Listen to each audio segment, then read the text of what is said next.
anything that can be measured in physics is called a physical quantity. As you can imagine, there are a number of physical quantities. However, 7 physical quantities are quite special to us. These 7 physical quantities make up any other known quantity. Let's make a list of these and we can actually then discuss them further.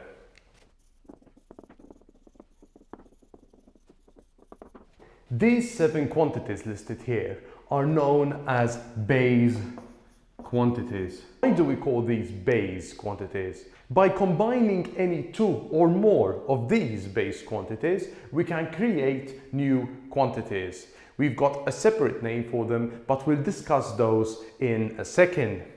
For now, what I'd like to do is discuss these 7 base quantities, which you need to know for your exam.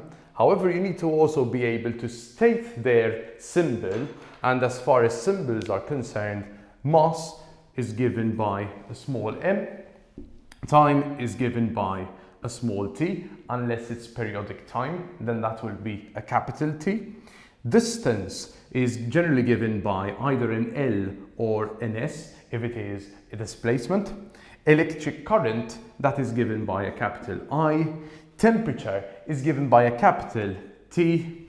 Amount of substance is given by a capital N, and luminous intensity is given also by a capital I. In cases such as this, where we've got the same symbol for a different quantity, we'd need to get an understanding of which quantity we're dealing with from the equation. So if we take, for example, the equation of V is equal to IR, it is generally understood that that I refers to electric current. Why? Because all the other quantities are actually related to electric current. That's voltage and that is resistance. You will also need to know the SI units of these. So mass, the SI unit of that is the kilogram.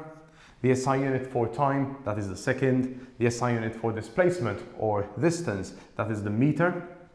The SI unit for electric current is the amp. The temperature, the SI unit for it is the Kelvin, denoted by a capital K. The SI unit for amount of substance is actually the mole, and in short that is written as MOL. And for luminous intensity, its SI unit is the candela, and in short that is given by a lowercase c and a lowercase d. Base quantities have 2 particular properties. The first property is that they cannot be defined by any other physical quantity. To illustrate this, I'm going to use the concept of speed. Now, speed is defined as being the distance covered in a unit time. So, to define speed, we are actually using 2 other physical quantities. With base quantities, however, we can't define them through yet another quantity. Say, for example, mass. Mass is mass. Even with time, what is time? It's the concept that exists within the known universe that we came to understand as the duration, say, of a day. Okay, but we can't define it or break it down further into yet other physical quantities. And it will be the same thing as what all these 7 base quantities, hence their name. These are the ones, the quantities that form any other known quantity, such as, say, for example, speed.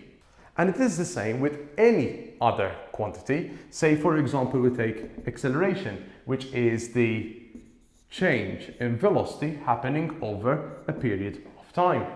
So acceleration can be defined through 2 other physical quantities.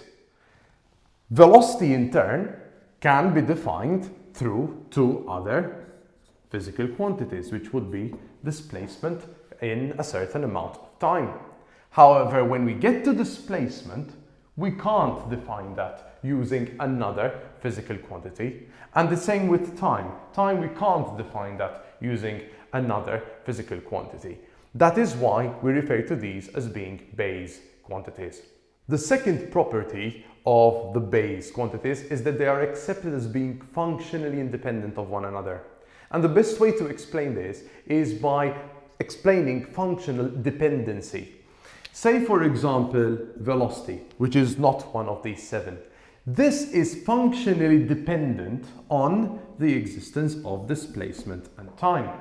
And if we do not know one of these values, then we can't actually calculate velocity. This does not happen with any of these 7 because they are not dependent on any other quantity.